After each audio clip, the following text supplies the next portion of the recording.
As co-hosts of the Visible Women podcast, we did not want to let this opportunity to celebrate and shout out the visible women that participated in the political process in the midterm elections. For so many of us, justice herself was on the ballot, and we witnessed a record number of women of color, LGBTQ candidates, other women of diverse identities participate in record numbers. And so whether or not the folks we were watching won or lost, we wanted to be able to celebrate their bravery, their courage, and their badass resolve to participate in the political process and really make personal and professional sacrifices to do so. So Corynne, can you share a little bit about what you've been noticing in the numbers so far?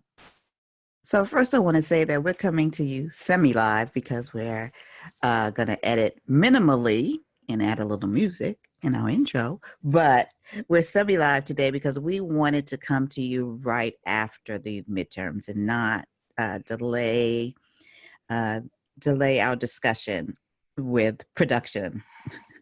So here's how it breaks down. 117 women were elected overall.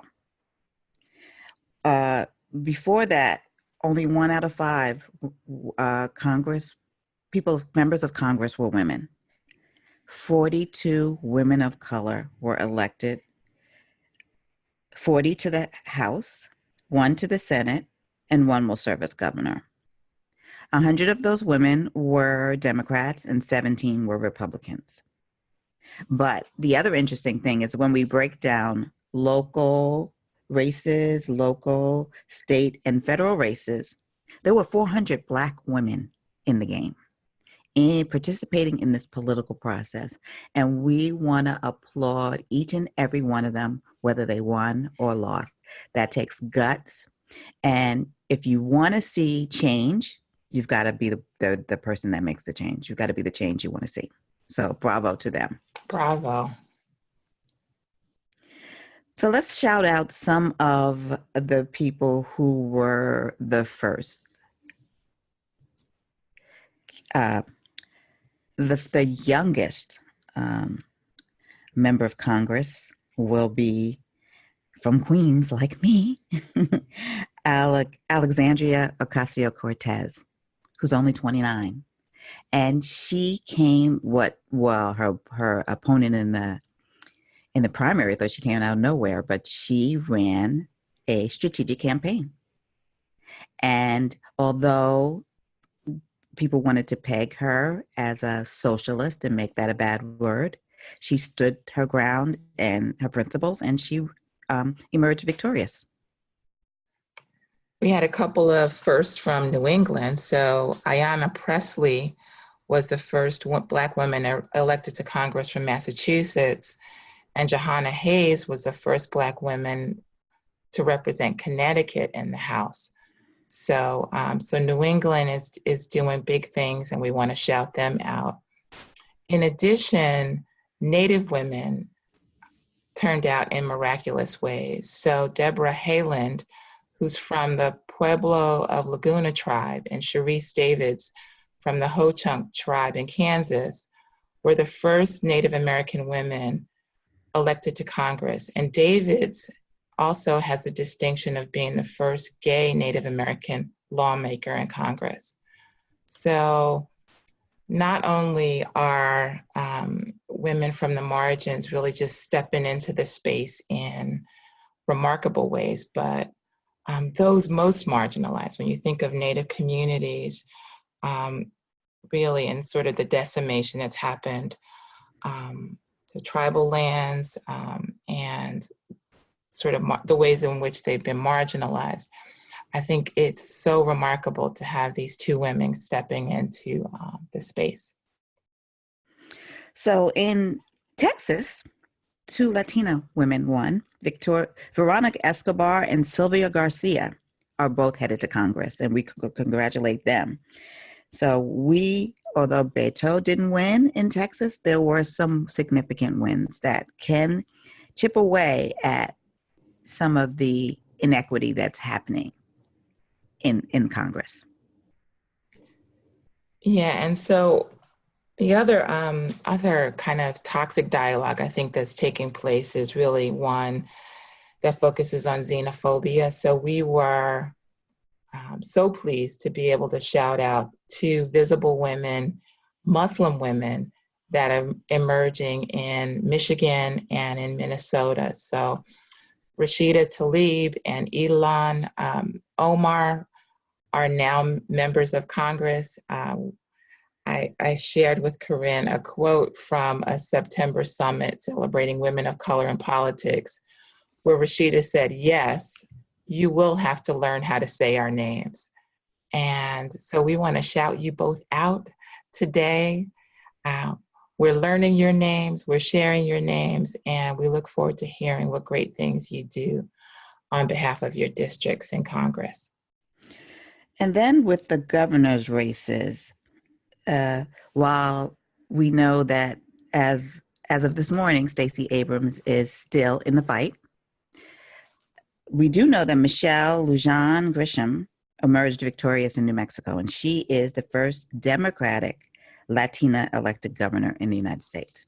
So bravo, and congratulations to her. One quick thing I wanted to add about the Stacey Abrams race, Corynne, is, I was watching the returns last night, and I was looking at so many regions of Georgia as strong red regions. And what I tried to hold on to was a story that you and I both noted and got so excited about. So we wanted to shout out also the domestic workers who knocked on doors on behalf of Stacey Abrams and learned from some reporting that there is a 140-year tradition of domestic workers fighting for economic empowerment. It started in 1881 in Atlanta as women who cleaned toilets, frankly, decided to go on strike to demand increased wages. So those are women whose names we don't know, but we have to shout them out as visible. They put their selves on the line, and in spite of Georgia remaining Georgia, I think their impact is going to live far beyond this moment. And what's interesting is, unprecedented, the number of women of color in races, but also unprecedented examples of voter suppression and intimidation. Now, not unprecedented historically, but in this modern age, or so-called modern age, we are just seeing how much our vote matters, I would say, first. And then also how much the opposition understands that our vote matters. So they work hard to suppress our vote, the redlining, and all the other strategies that they use to keep us, I would say, quote unquote, in check and not let us, but we are still winning. I mean, bit by bit, do not despise small beginnings, because these little wins are not little. They're bigger than you can imagine because they can affect change. So I think that is a really important point. Yeah, I think our shout out is part of this small beginnings, that we did not want to let this moment pass without celebrating it. If indeed we're committed to increasing the visibility of women of color and on the margins, then how could we not weigh in on this moment historically? There were also some races at the state level that we want to make sure you know about. If you weren't paying attention to attorney general races across the nation, there is actually on Twitter, I was following a site that just sort of looked at what happened in the attorney general space. There are two that we wanted to highlight. One is January Contreras from Arizona, whose issues related to consumer protection, the opioid epidemic, charter school oversight, environmental issues, and key issue for that state, the Affordable Care Act and how it impacts Arizonans, were the key issues that she highlighted. And so we want to shout her out and celebrate her. And of course, our homegirl from New York, Brooklyn Roots, Tish James, successfully competed to be Attorney General of New York State. And we want to congratulate her as well. Yes. And so all of these women have emerged victorious because women of color got out and voted. And it is very interesting to see how, when you look at the charts and the breakdowns of key races, how the percentages stack up. So as was in the presidential election, many white women still support candidates that may actually go against their own interests. And they don't, maybe they realize it, or maybe they just do it because they want to go down the party lines. But it's fascinating to watch the breakdowns of the voting blocks and see who is actually supporting what candidate and how things could have shifted as a result.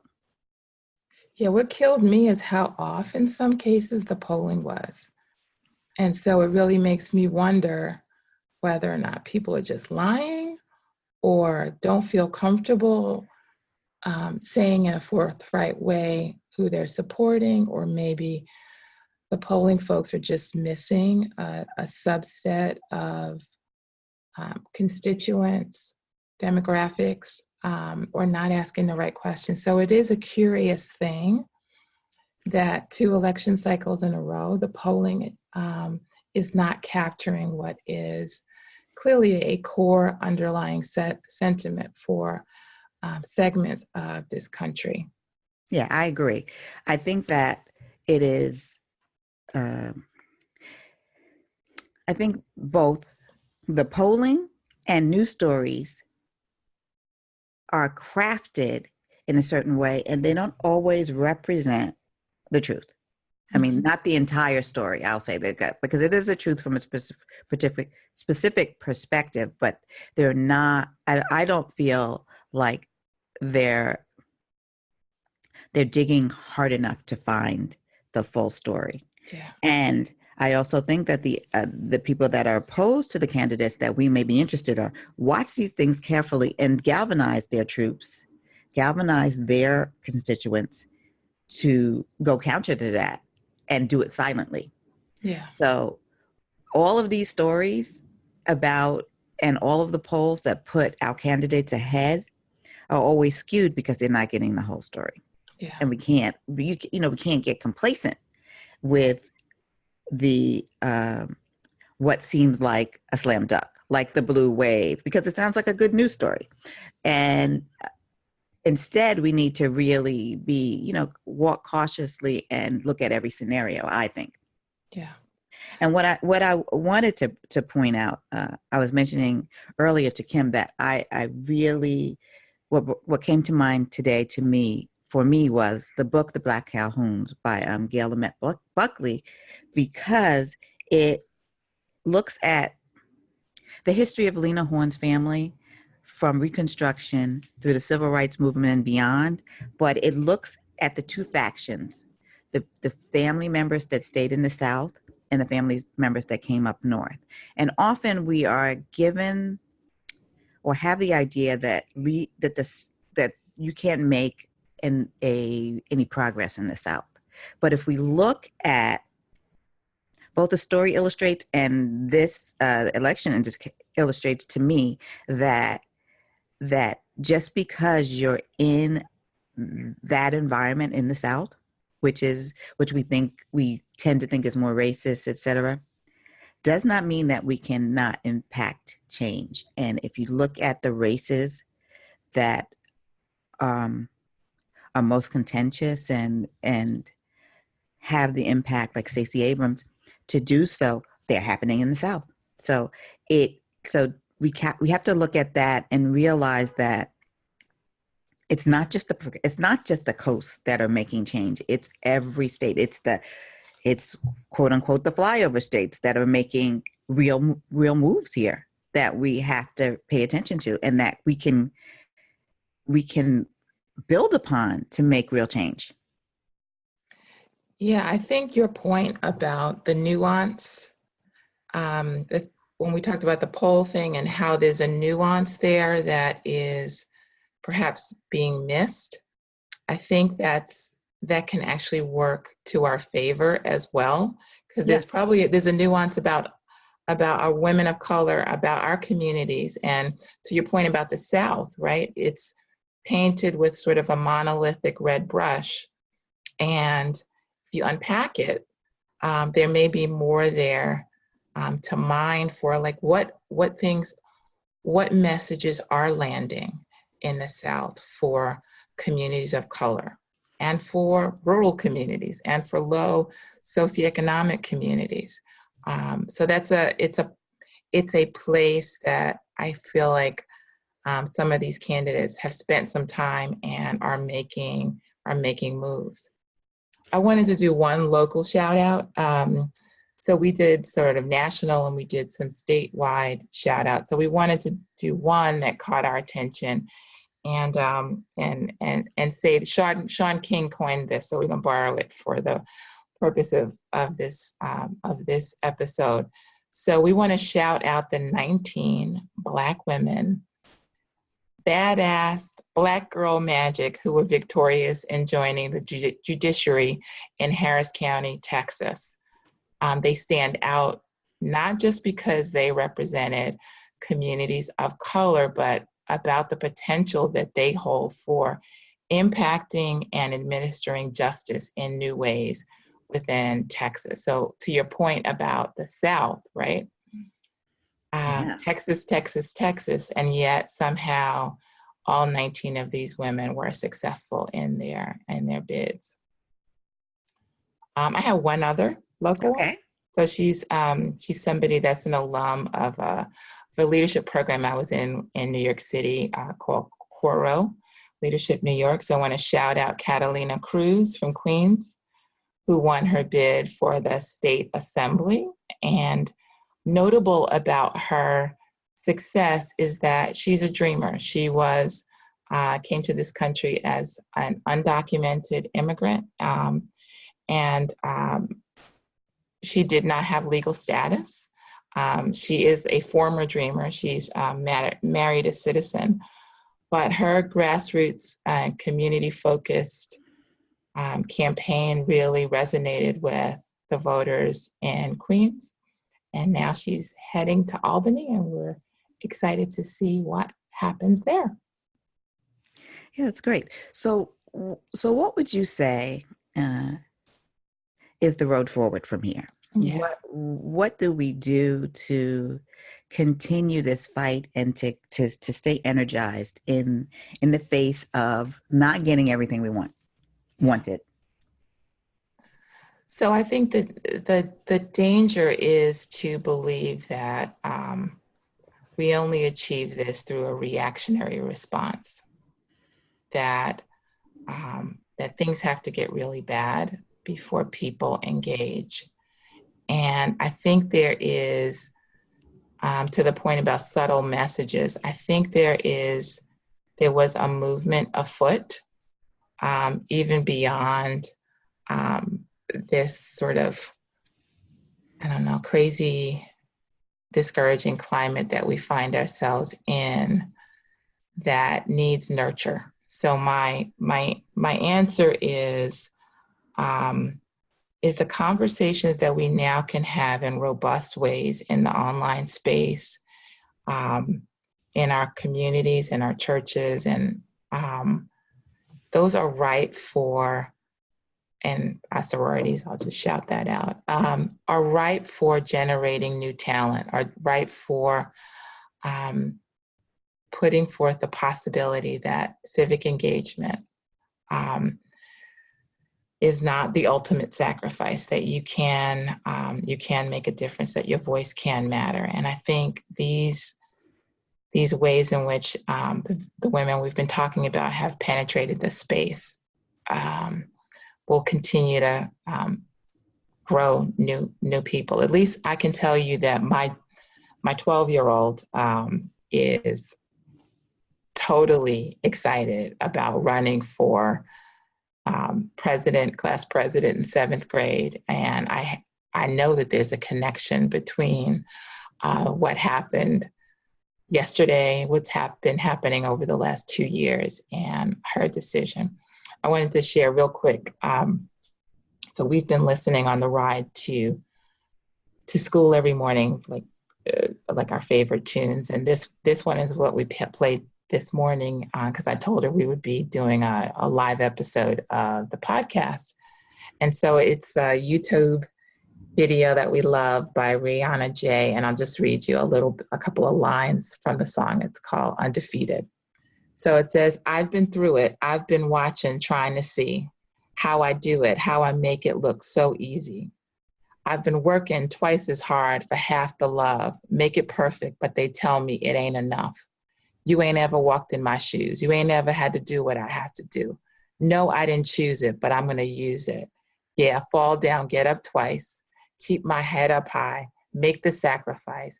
Oh, yeah. I won't minimize. I won't dim my light because I'm going to win this fight. Yes. And that is what we have to really, really, those words are perfect. And we should all listen to that song. But we need the fuel for the fight. We need to find the songs, the words, the scriptures, if you are Christian, or